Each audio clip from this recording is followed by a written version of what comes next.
I got home later than I meant to. The kind of late that makes your shoes feel heavier the moment you step inside. My work badge was still clipped to my belt. I hadn't even taken off my jacket before I heard Tiana's voice from the kitchen. "You're finally home." It wasn't loud. It never had to be. She could make a sentence sound like a favor and a punishment at the same time. I washed my hands, kissed her cheek, and leaned down to ruffle my son's hair. He was on the living room rug with his math workbook open, trying hard to look focused. The TV was on, low enough that it felt more like background noise than entertainment. Dinner was chicken, rice, and green beans. She cooked when she wanted to remind everyone she was the one holding the house together. I ate without complaint, asked my son about school, listened to him talk about a science project, nodded at all the right places. I played my part. Tiana set her fork down and looked at me like she'd been waiting all day to speak. "So, I need you to transfer some money tomorrow." I didn't stop chewing. That was the first mistake. She took my silence as permission. "For my project. It's nothing crazy. Just a couple thousand to get started. And I'm going to need that extra card again. It's easier than asking you every time." I swallowed. My throat felt tight, but my face stayed still. "What project?" She smiled, soft and pretty, like the question amused her. "The one I told you about. You never listen, Marcus. You live at that warehouse like it's your real family." There it was, the little jab dressed up as honesty. I could have corrected her. I could have reminded her who paid the mortgage, who covered the health insurance, who stayed awake calculating bills when everyone else slept. Instead, I looked down at my plate and took another bite. Keeping peace had become a habit, a reflex, something I did without thinking, like locking the front door. After dinner, I carried the plates to the sink. Tiana started scrolling on her phone, thumbs moving fast, her eyes not blinking. My son lingered near the hallway, shifting his weight from one foot to the other, like he wanted to say something but didn't know how. When Tiana went upstairs to take a call, he came closer. Small hands grabbed my sleeve and held on tight. His voice dropped to a whisper. "Dad, Mom has someone else, and when you're away, they plan to take all your money and everything you own." I froze right there by the sink. Water ran over my fingers, and I didn't feel it. My son's eyes were wet and wide. Not dramatic, not trying to get attention, just scared. I didn't confront him. I didn't ask him to repeat it. I didn't call Tiana's name. I bent down, pulled him into my chest, and held him until his breathing slowed. "You did the right thing telling me," I said, keeping my voice even. "Go brush your teeth." He nodded and walked away, shoulders stiff like he was carrying something too heavy for 8 years old. Tiana came back downstairs a minute later, smiling like nothing had happened. "Everything good?" she asked. "Yeah," I said. "Everything's good." I kissed my son goodnight, tucked him in, and listened to his heartbeat under my palm for one extra second before turning off the lamp. Then I walked back downstairs, letting my face stay calm, letting my steps sound normal. They didn't need to know I knew. Out on the back porch, I stood with my hands on the railing and stared at the street like I was just catching my breath after a long day. Cars passed. Porch lights glowed. Somewhere down the block, a dog barked once and stopped. In my head, everything rearranged itself into a different shape. I stayed out there until the air cooled my skin, and the anger settled into something quieter, sharper. Then I went back inside, washed the last plate, dried my hands, and picked up my phone, already thinking about what I needed to do first. I woke up before the alarm and lay there for a minute, listening to the quiet like it could explain what I'd heard. Tiana was still asleep beside me, one arm stretched across the pillow like she owned the whole bed. I slid out without waking her and went straight to the bathroom. Cold water, toothbrush, same routine. My hands moved on autopilot while my mind ran through numbers, joint checking, savings, the credit cards, the mortgage, the title on the house, the car note, the life insurance paperwork I hadn't updated since my son was born. Downstairs, I packed my son's lunch the way I always did. Apple slices, a sandwich, a little bag of chips he liked. He came into the kitchen rubbing his eyes, hair sticking up in the back. "Morning, Dad." "Morning, man." He studied my face like he was checking for damage. I kept my voice steady, kept my motions normal. No questions, no pressure. He didn't need to relive it before school. Tiana came down 10 minutes later, already dressed like she had somewhere important to be. She kissed my cheek, light as a tap. "You leaving early again?" Same time as always. Sure. She poured coffee, glanced at her phone, and turned the screen down when my eyes flicked toward it. She'd been doing that for months. I just hadn't named it. At the door, I bent to hug my son. Be good today. He held on longer than usual. Bye, Dad. I looked at Tiana and gave her the same line I always gave her, the one that made the house feel normal. Bye. The drive to the distribution center felt longer than it should have. Every red light gave me space to think, and I hated the space. I parked, walked in, nodded at the security guard, and went straight to my office like nothing had shifted. But something had shifted. Between calls and shipments, I pulled up our bank app on my phone. I didn't click anything dramatic, just scrolled, looked at recent charges. Yes, a few I didn't recognize. A boutique in Buckhead, a place with valet parking, a hotel deposit that hadn't been there before. When I forced myself to focus on work, my eyes kept drifting back to little things I'd brushed off. Tiana stepping outside to take calls, locking the bathroom door when she never used to, canceling work trips, and then announcing another one with an hour's notice. Lately, she'd been floating the same idea over and over. We should put the house in my name too. It's better for taxes. She'd said it like she was doing me a favor. Around midday, I was on the warehouse floor checking a late shipment when Jamal from dispatch walked up beside me. He didn't sound like gossip, more like he didn't know he was handing me a knife. Hey, you still live over by Marietta? Yeah, why? He shrugged, eyes on his clipboard. No reason, just, I thought I saw your wife last week in Buckhead, over by Lenox. She was with some dude, looked like they knew each other. My chest didn't tighten the way it did in movies. It went hollow, like someone scooped the air out of me.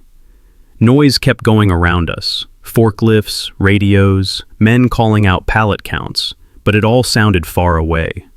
You sure? I asked. Pretty sure, man. Maybe it wasn't her. Could have been someone who looked like her. He laughed a little, like that fixed it, then walked off. I stayed where I was, staring at a row of stacked boxes I'd already inspected twice. That's when I understood something that scared me more than the cheating. People saw. People talked. Not because they wanted to hurt me, but because life doesn't care about your pride. I didn't call Tiana. I didn't text her. I didn't ask my son anything. I took my lunch break sitting in my car, pulled up Denise Carter's number, and hit call before I could talk myself out of it. Denise answered on the second ring. Marcus, you okay? I need to see you today, I said. Not at my house, somewhere quiet. She didn't ask why. That was one of the reasons I trusted her. Peachtree Street. There's a coffee shop by my office, 5 o'clock. I'll be there. After I hung up, I went back inside, signed off on a delivery, and nodded through a meeting I barely heard. When my phone buzzed with a text from Tiana, running errands, might be late, I stared at the screen for a moment, then slipped the phone back into my pocket and kept walking. I pulled into the driveway a little after 6, did the same thing I always did. Killed the engine, sat for a second, then walked in with my work face still on. The house smelled like detergent and whatever candle Tiana liked this month. My son's backpack lay by the couch, shoes kicked off in the hallway like he'd run straight to his room. Tiana called from upstairs. Hey, you eat yet? Not really. There's leftovers. I'm getting ready. I've got a work thing tonight. A work thing. That phrase had become her umbrella. It covered everything. I warmed up food, ate standing at the counter, and scrolled through my phone like a man who didn't have a storm sitting inside his chest. Then I opened the banking app again. Not because I wanted to torture myself, but because I needed facts. Facts were something I could handle. A couple charges sat there like they belonged.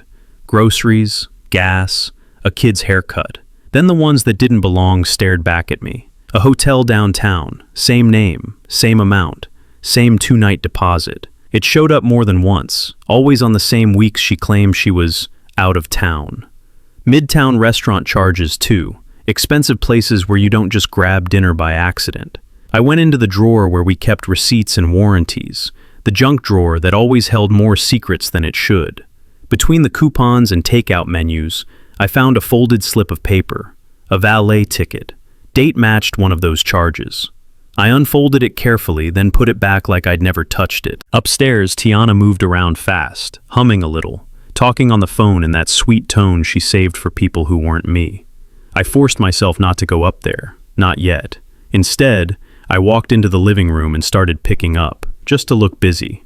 The iPad sat on the end table, plugged in, screen dark. That iPad was a family device. My son played games on it. Tiana watched shows. I checked the news sometimes. Nobody treated it like private property. A notification popped up while I was wiping the table. Tonight, same place. He's clueless. My hand stopped mid-wipe. The message vanished a second later, screen going black again, like it had never been there. I didn't grab the iPad. I didn't unlock it. I didn't take a picture. I just stood there and repeated the words in my head until they settled into place. Tonight, same place. I looked at the time, 7:20. My son came down with his pajamas on, holding a crumpled worksheet. "Dad, can you check this?" "Yeah, bring it here." He leaned into my side while I fixed a math problem, his small finger tracing the numbers. For a few minutes, life tried to pretend it was normal. He yawned, asked for water, and I walked him back upstairs. "You good?" I asked, once we reached his door. He nodded, but his eyes didn't leave mine. "Is Mom mad at you?" "No, not mad, just tired," I said. He seemed to accept that, because kids want to believe in simple answers. I tucked him in, kissed his forehead, and waited until he settled before I went back downstairs. Tiana came down wearing a fitted dress and heels she didn't wear for grocery shopping. She grabbed her purse and checked herself in the hallway mirror. "Don't wait up," she said, like she was doing me a favor. No speech, just movement. I pulled out behind her, keeping a few cars between us, staying far enough back that if she glanced in her mirror, she'd see nothing but traffic. She didn't drive toward the highway, she headed into the city. Downtown Atlanta wasn't far, but every mile felt like my stomach tightening another notch. She turned into the parking garage of the same hotel I'd seen on the charges. I stayed outside, found a spot across the street, and cut my lights. 10 minutes passed, then 15. A black sedan rolled up near the entrance, smooth and confident like it belonged there. The driver stepped out and opened the passenger door for her. Tiana laughed. Then she leaned in and kissed him. Calvin Brooks. I knew that walk. I knew that smile. Not because I wanted to jump out and swing. That wasn't me. It was worse than anger. It was the sudden, sick understanding that my kindness had been repackaged into a weapon, and someone I once pulled out of the mud was now using my own house as his playground. I stayed in the car, still as stone, while they disappeared into the lobby together, and my phone buzzed in my pocket with a message from Tiana. "Made it safe. Don't worry about me." I drove home with my phone face down on the passenger seat, like I could keep the message from burning through the leather. The streets were quiet by the time I pulled into the driveway. Tiana wasn't home. She wouldn't be for hours. That was the point. Inside, the house felt the same as always. Shoes by the door, a half-finished Lego set on the rug, my son's water cup on the coffee table. He was asleep upstairs. I checked on him anyway, eased his blanket up, and stood there long enough to hear his breathing even out again. Back downstairs, I washed the same plate twice without realizing it. Then I sat at the kitchen table and opened my phone. A new post sat at the top of Tiana's page. No names, no details, just enough to aim at me without saying me. Some men think providing money is the same as being present. I'm tired of raising a family alone. Under it were hearts, sad faces, and comments from people I knew. Women from her church group, a cousin of mine, a friend of hers from college I'd met once at a cookout. "You deserve better, sis. Don't let him dim your light. Men always want to control everything." I didn't comment. I didn't call her. I didn't defend myself to strangers who didn't know my life. I set the phone down and stared at the ceiling for a moment, letting the sting pass through without giving it a home. By morning, the ripple had spread. My aunt texted me a Bible verse about husbands and love.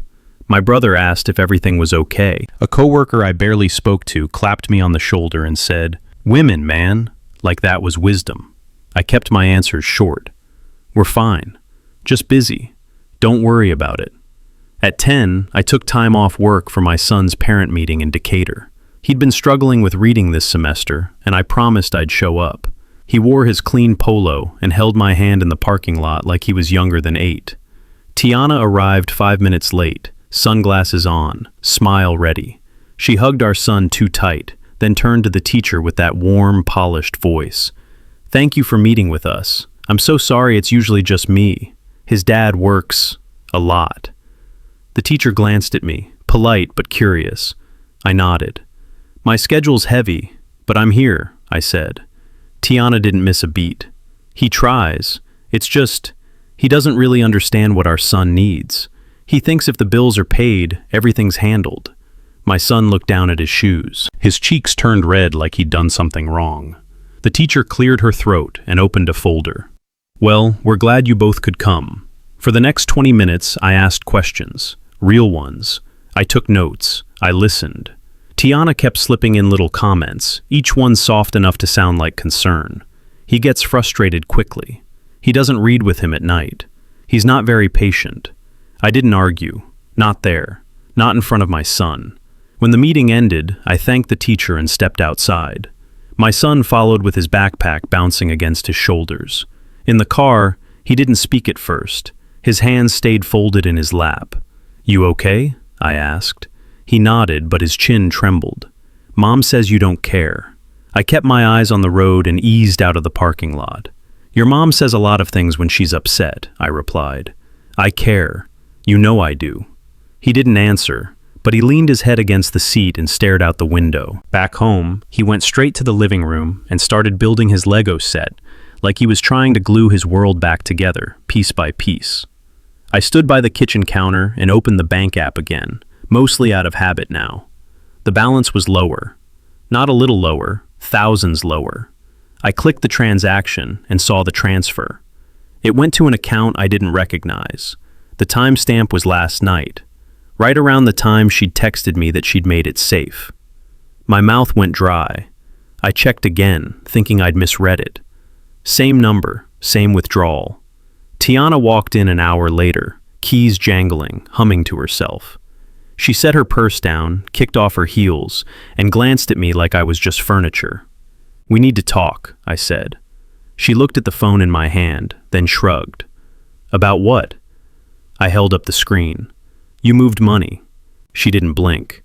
"Yeah, I did." "Where did it go?" She poured herself water, took a sip, and leaned on the counter. "It went where it needed to go. It's my money too, Marcus. I've been dealing with you being absent for years. Consider it compensation." In the living room, my son clicked 2 Lego pieces together, not looking up. The sound was small, steady, like a metronome. I stared at the number on my screen again, then at my son's back, and realized Tiana wasn't just sneaking around. She was testing the walls to see if they would hold. I didn't sleep much after that, not because I was pacing the floor or staring at the ceiling like some broken man. Sleep just didn't come. My body stayed tired, but my brain refused to shut off.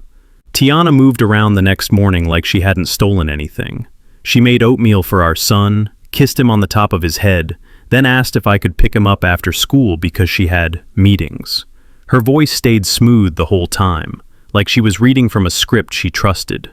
I drove to work with my jaw clenched and my hands loose on the wheel. Anger wasn't useful yet. I needed information. Around noon, my phone buzzed with a number I didn't recognize. No name, no greeting, just one sentence. "Check the business filings. She's not just cheating." I read it twice, then a third time, waiting for my stomach to settle. It felt like a prank at first. People loved to stir trouble. Folks enjoyed dropping hints and disappearing. Still, I didn't delete it. I forwarded the message to Denise and wrote one line. "Can you look into this? Today." She called me 15 minutes later, voice low. "Meet me after work, same spot." By 5:30, I was sitting across from her at the coffee shop on Peachtree Street, hands wrapped around a cup I wasn't drinking. Denise slid her laptop toward me without any drama. She had that same calm she always carried, like panic was something you could afford only when you had time. "Georgia Business Registry is public," she said. "So is a lot more than people realize." She tapped the screen. A company name showed up, something generic and clean, the kind of thing that sounded legitimate to anyone who didn't know better. An LLC registered 3 months ago, mailing address tied to a co-working space in Midtown. And there it was under registered agent. Marcus Ellison. My first and last name, spelled right. My home address listed as a contact. My email attached to it, an old one I barely used anymore. The air left my chest so fast I had to force myself to breathe. "That's not me," I said, even though I knew that didn't matter. "I never did this." Denise nodded like she'd expected that. "Doesn't matter what you meant to do. It matters what exists on paper. Someone filed this using your information." I stared at the screen. A date, a signature. Not mine, but close enough to fool a clerk. It wasn't just betrayal anymore. It was theft wearing a suit. Pieces clicked together with a kind of ugly clarity. Tiana asking for my signature just for a school form months back. Her taking pictures of my driver's license, in case we need it for insurance. Calvin showing up at the house with documents once, smiling, saying he needed me to help him move faster with some vendor approval. All those moments I'd treated like small chores had been rehearsals. Denise leaned forward. "Listen, don't ask yourself if you're overreacting. Ask what you could lose if you don't react enough." Her words landed hard because they were plain. No comfort, no pity. She pulled out a legal pad and started listing steps like she was organizing a case file. Freeze the joint account. Change every password you've ever shared. Pull your credit report tonight. Put fraud alerts on all 3 bureaus. Talk to a lawyer who handles family finances, not just divorces. And Marcus, don't let her know you're doing any of this. I swallowed. She already moved money. Then she'll move more if she thinks you're asleep. I nodded once. That was all I could manage. When I left the shop, I had my phone in my hand and my heart steady enough to work. I sat in my car and started changing passwords. Banking, email, even my cell carrier account. Each new code felt like locking a door I should have locked a long time ago. Before I pulled out, another notification hit my screen. This one wasn't anonymous. It was my mother. "Baby, what's going on?" Tiana called me crying. She said you're accusing her of things and trying to control her. I don't like the way this sounds. I stared at the text. Then another came from my aunt. "You can't treat your wife like a criminal, Marcus. Marriage is about trust." My brother's message followed right behind it. "Man, you okay? People saying you losing it." I put the phone down, ran a hand over my face, and sat there a moment longer than I should have. Tiana wasn't just stealing quietly anymore. She was building a crowd around her. By the time I drove home, I already knew the house was going to feel different. Not because of what she'd done, but because of what she'd convinced everyone else I was doing. I walked in and saw my son at the table, coloring. Tiana stood at the sink, humming again. She turned her head, smiled like we were still a normal family, and said, "Hey babe, long day?" I looked at her, then at my son's crayons scattered across the table, and slid my phone into my pocket like it weighed nothing at all. Tiana's smile stayed on her face while she rinsed dishes, like she hadn't just called my mother to paint me as some unstable husband. My son sat at the table coloring a superhero, tongue out in concentration. He looked up once, then went back to his page. "You want any of this?" Tiana asked, lifting the pot lid like she was offering peace. "No, I'm good." That night, I helped my son with his spelling words, listened to him sound out the hard ones, and pretended my phone wasn't vibrating with messages from relatives. When he finally fell asleep, I waited until Tiana went upstairs before I opened my laptop in the kitchen. I didn't do anything dramatic. No furious typing, no cursing. I just worked through a list the way I worked through a backlog at the warehouse. Passwords first. Banking, email, credit cards, phone carrier. Anything that could be used to reset something else. I turned on 2-factor authentication everywhere it was offered. Then I created a brand new email account that only I knew about and tied every important service to it. Next came the money. My direct deposit changed that same night. Not all of it. Just enough to keep the bills paid without giving her access to the full stream. I scheduled an appointment with my bank in Buckhead for the next morning and labeled it as a work meeting in my calendar. If Tiana ever checked it, she'd see what she expected to see. I didn't talk about any of it. The next day, I drove to Buckhead during lunch, sat across from a banker in a quiet office, and laid out the situation without using the word cheating. I didn't need to. Fraud sounded cleaner, more measurable. "These transfers aren't authorized," I said, sliding my phone across the desk, "and there's a business registered with my name that I didn't create." The banker didn't look shocked. She looked serious. We can document suspicious activity and place restrictions, she said, but you'll need to move quickly. I nodded. Forms, signatures. A fraud report started. Alerts activated. A new account opened under my name alone. It felt cold doing this, like I was turning my marriage into paperwork. But paperwork was exactly what Tiana had used against me. Back at home that evening, I made spaghetti. My son ate 2 bowls. Tiana kept glancing at me like she was reading my face for clues. "You've been quiet," she said.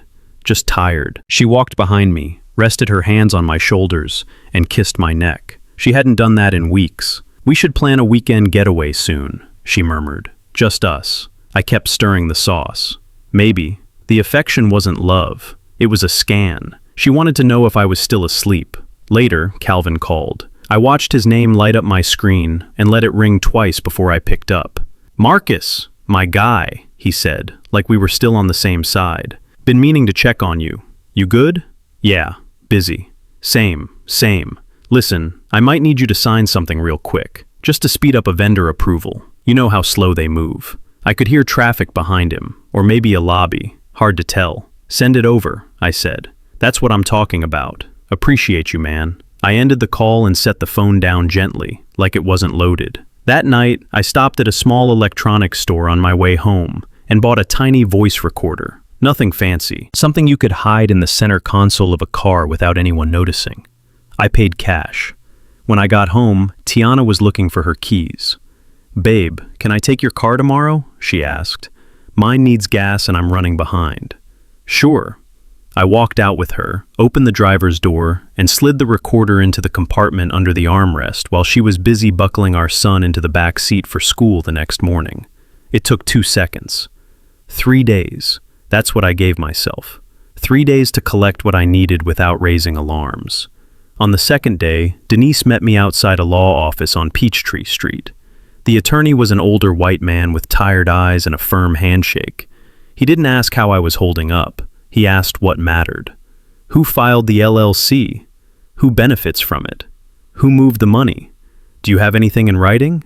I handed over screenshots, bank records, dates, and names. The lawyer scanned everything without changing his expression. "You're doing the right thing by staying quiet," he said. "Keep doing that." When I got back home, Tiana was suddenly sweet again. She offered to pick up my favorite takeout.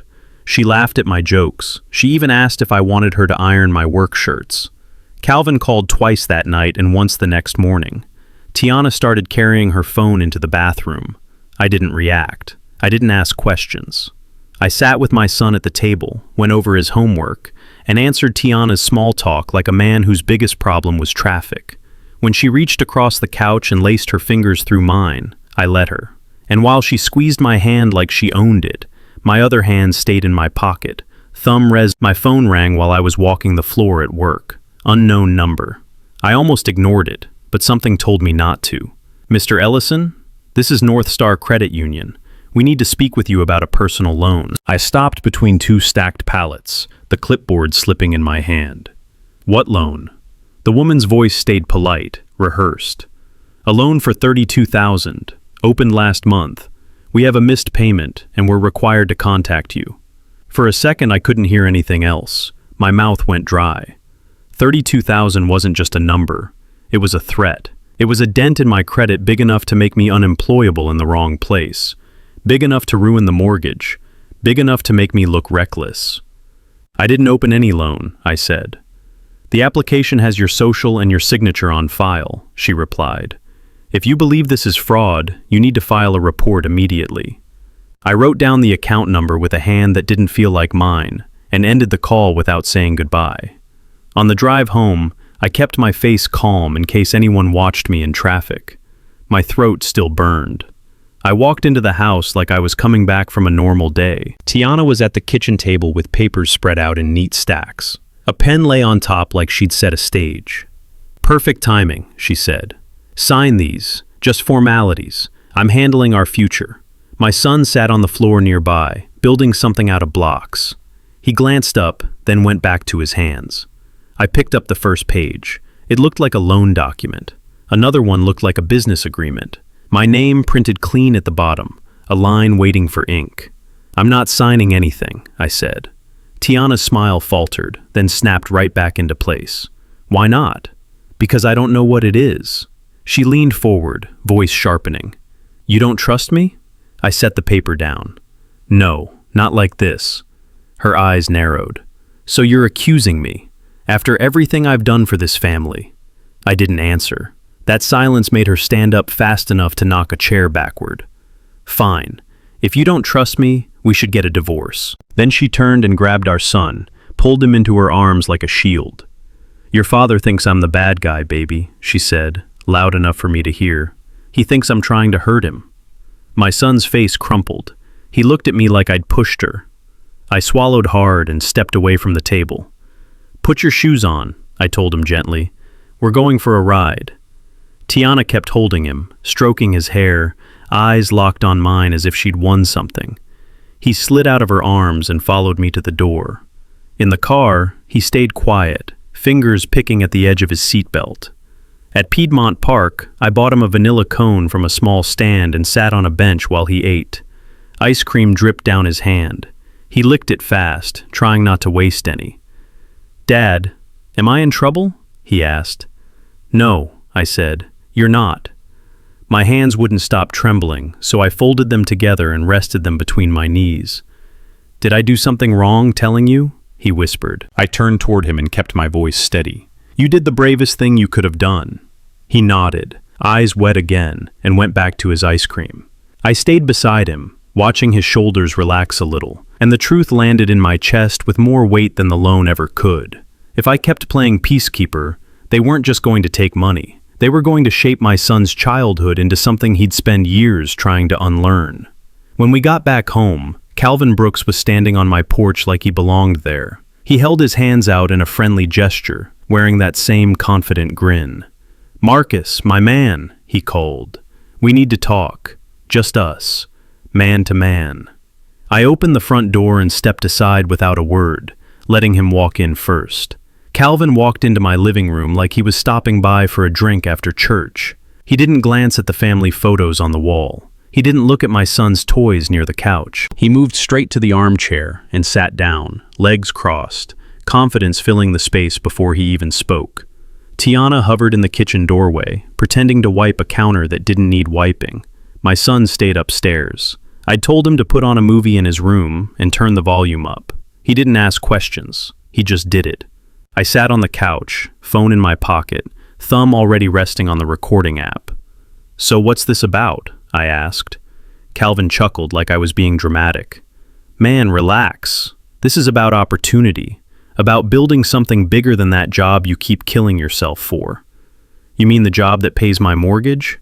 He smiled wider. Exactly. That's why you're the perfect guy for this. You got stability. You got good credit. That's rare these days. He leaned forward, elbows on his knees, voice dropping like he was sharing secrets. Tiana said you don't really check the details, said you trust her with that stuff. The words slid out of him casually, like he was complimenting my character. They landed like a slap. I kept my face blank. Did she say that? Man, I'm not trying to start nothing between y'all, he said quickly. I'm just saying, you got a good thing. Don't let fear mess up your future. I nodded once, slow, like I was considering it. In my pocket, the recorder captured every syllable. What exactly are you asking me to do? I said. He waved a hand. Just sign a few papers. Let the business run under your name. It's cleaner. Banks like it. Vendors respect it. We move money the right way, you get a cut. Everybody wins.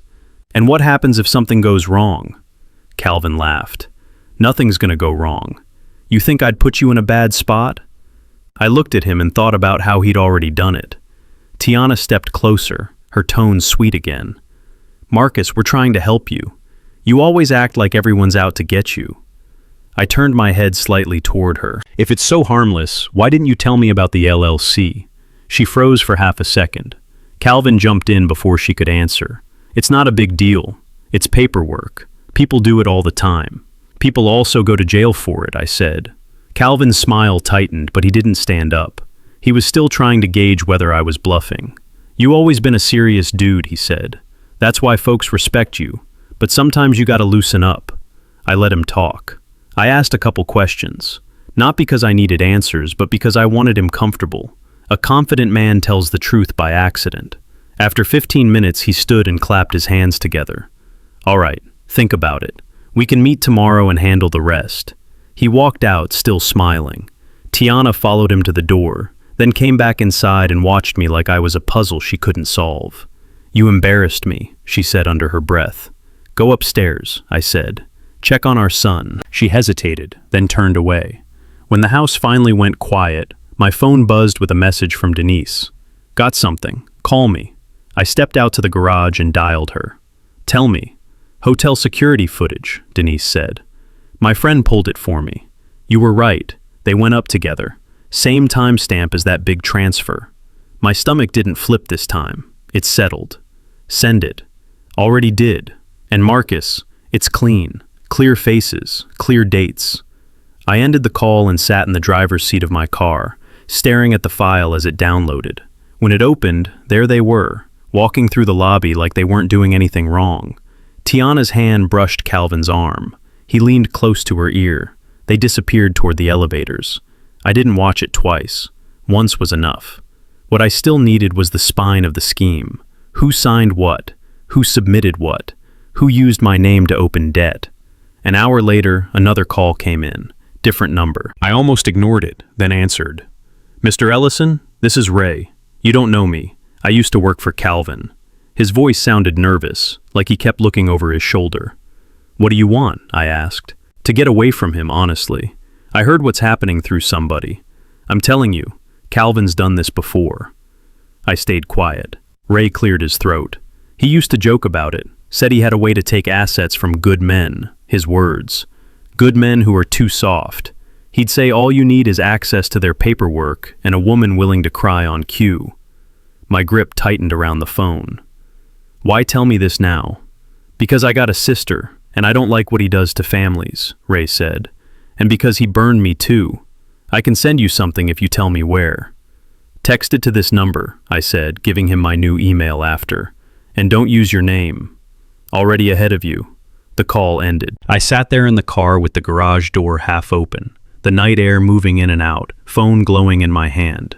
Evidence, audio, video, a witness, a paper trail. For the first time in days, something like hope showed up in my chest. Not warm hope, cold hope. The kind that comes when you realize the truth is heavy enough to break anyone who tries to stand on a lie. I started the engine and pulled out, heading toward the nearest shopping center, because I needed a quiet place to upload everything to a secure drive before I walked back into that house and played the role they still thought I was playing. Tiana agreed to come downtown faster than I expected. All I had to say was, let's get the paperwork straight so you feel secure. She heard what she wanted in that sentence. Control, ownership, victory.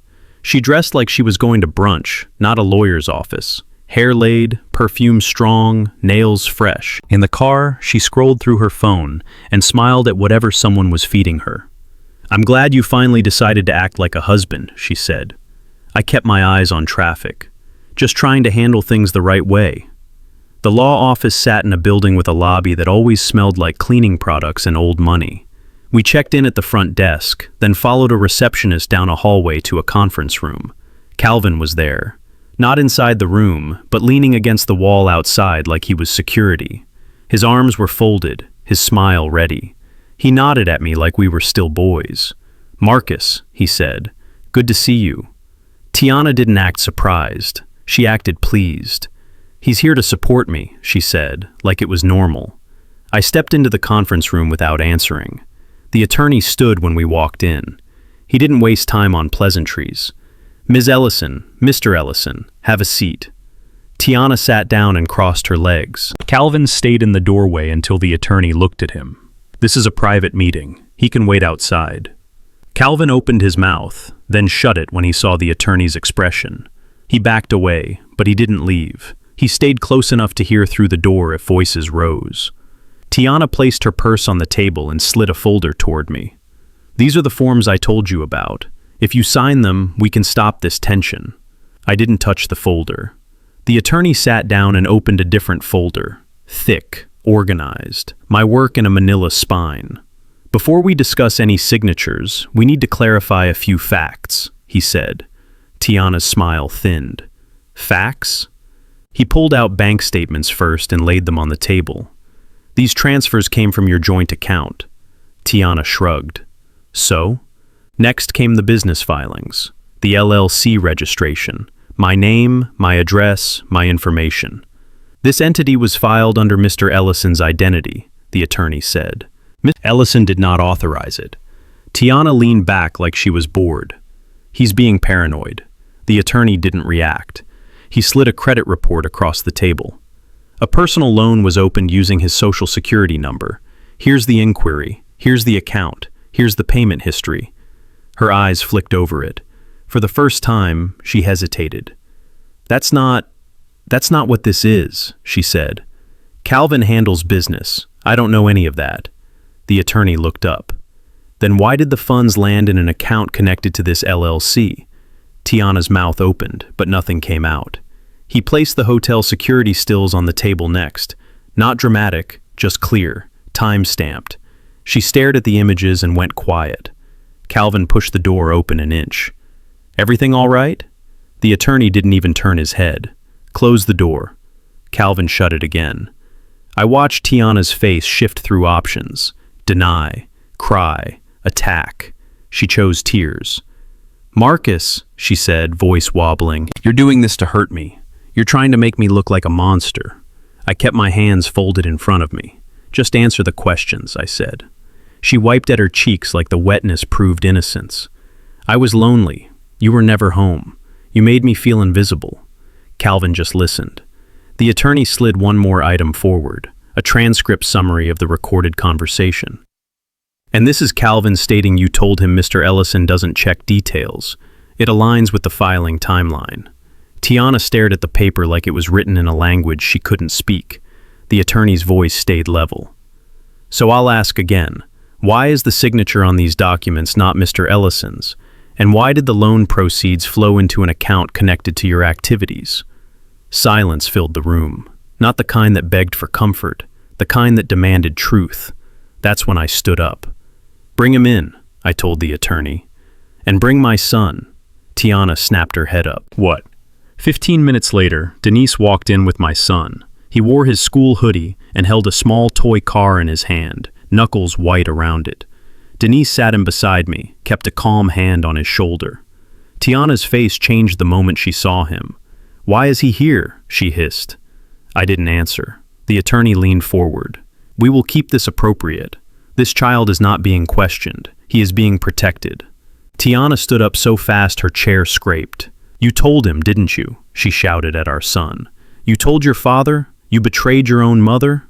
My son's eyes went wide. His lips parted, trying to breathe. I stepped between them before he could speak. I lifted him up like he was still small enough for my arms, even though he'd grown heavy. His hands clung to my neck. Tiana reached toward him again, but the attorney stood. Ma'am, sit down. I looked at her once, not with hate, with finality. From now on, everything goes through lawyers, I said. Then I turned and walked out with my son in my arms. Denise followed behind us. Calvin's face tightened in the hallway when he saw us leave, but he didn't say a word. Outside, I set my son down, straightened his hoodie, and guided him toward the elevator without rushing, without explaining, just moving forward while my phone buzzed in my pocket with messages I didn't need to read yet. The legal part didn't come with fireworks. No dramatic confession. No moment where everyone clapped and called me a hero. It moved the way real consequences move. Slow, steady, and impossible to argue with once the paperwork started stacking up. The temporary order came first. It wasn't emotional. It was practical. Assets frozen. Joint accounts restricted. A clear warning that any attempt to move money or open new debt would be treated as intentional misconduct. When Tiana tried to claim I was controlling her finances, the judge didn't raise an eyebrow. The bank records did all the talking. Discovery followed. Subpoenas, emails, transaction histories, the hotel footage, the audio file of Calvin saying she told him I would never check details. Every time she tried to twist the story into a marriage problem, the attorney brought it back to fraud. She stopped posting online after that. The comments disappeared. The people who once typed, "You deserve better," went quiet when there was nothing left to defend but a lie. I moved out within a week, not out of anger, out of strategy. The lawyer said it was cleaner for custody, safer for my son, and it removed any chance of a scene turning physical. I found a small apartment in Marietta near a better school district. 2 bedrooms, plain carpet, a little balcony my son could stand on and look down at the parking lot. The first thing I bought wasn't furniture for me. It was a bed for him, a real one, not a hand-me-down. He picked the comforter himself, blue, with a simple pattern. We hung a few old family photos in his room, pictures from birthdays and trips to the aquarium, but I didn't put up our wedding portrait. I kept it in a box with the rest of the things that no longer fit. Tiana lost access to the accounts she'd been draining. Her request for a large settlement didn't hold up once the judge saw the loan in my name and the LLC filings. Calvin's name surfaced in more than one place, and suddenly his confidence didn't look so sturdy. Civil suits don't need drama. They need proof. People started reaching out less. Some apologized. Most didn't. Silence became their way of saving face. My days got smaller in the best way. Morning drop-offs, grocery runs, homework at the table, folding laundry while my son talked about school like nothing had ever happened. I didn't poison him against his mother. I didn't rehearse speeches. I just kept life steady. One night, after I turned off the living room TV, he padded into the kitchen in his socks and looked up at me. "Dad, do you miss Mom?" I dried my hands on a dish towel and knelt so we were eye level. "I miss the parts that were good," I said, "but we're safe now." He nodded slowly, like he was storing that answer away for later, then leaned into my chest for a second before heading back to his room. I walked him to the door, smoothed his hair, and stayed there while he climbed into bed. "Night, Dad." "Night, buddy." I shut off the light and pulled the door mostly closed, leaving it cracked the way he liked, then went back to the living room and picked up my keys from the counter, setting them in the same spot I'd set them every night since we moved in.